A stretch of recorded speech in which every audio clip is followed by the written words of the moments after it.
400-220 kilo भोल्टर विद्युत substation आज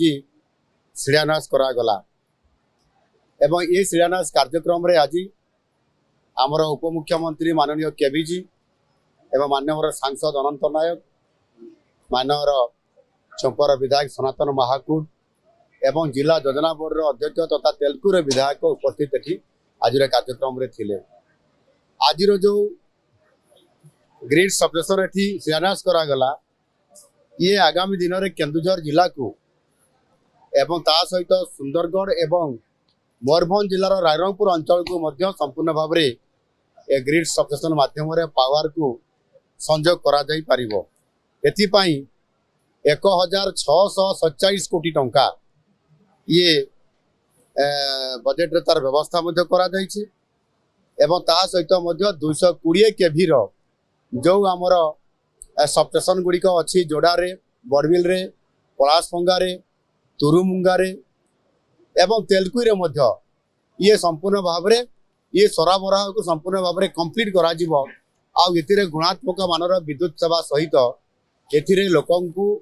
power जोगे देवा सहित आगामी दिन में हेबा को थिबा जो विभिन्न शिल्प एठी integrated steel mega steel plant एवं ता सहित मध्य अनेक प्रकार जो शिल्प प्रतिष्ठा जाऊँगी संपूर्ण भाव में ये पावर आगामी 20 ରୁ 30 वर्ष पर्यंत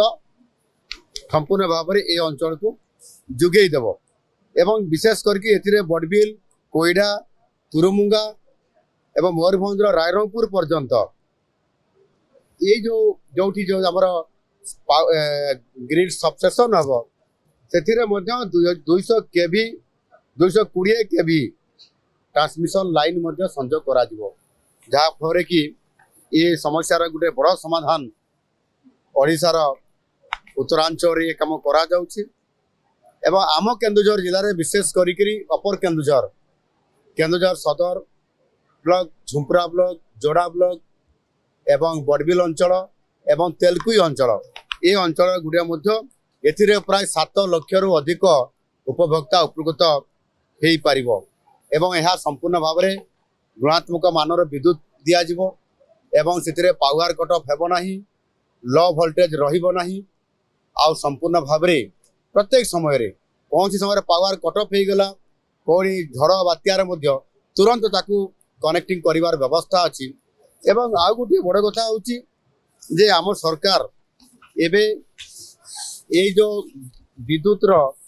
जो गुणवत्ता को वृद्धि करने सहित किभली भाव में यह संपूर्ण भाव में गोटे जगार कंट्रोल हम रिमोट माध्यम ग्रिड सबस्टेशन परिचालना हम ओडिशार गोटे जगार भी रिमोट कंट्रोल रे सब जगार तार सीसीटीवी लगिकी ऑनलाइन रे कंट्रोल हो पार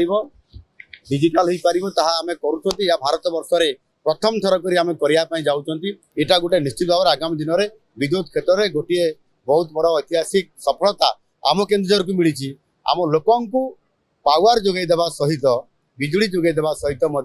शिल्प जो मैंने प्रतिष्ठा करेंगे भी पूरा पावर जोगे दिया।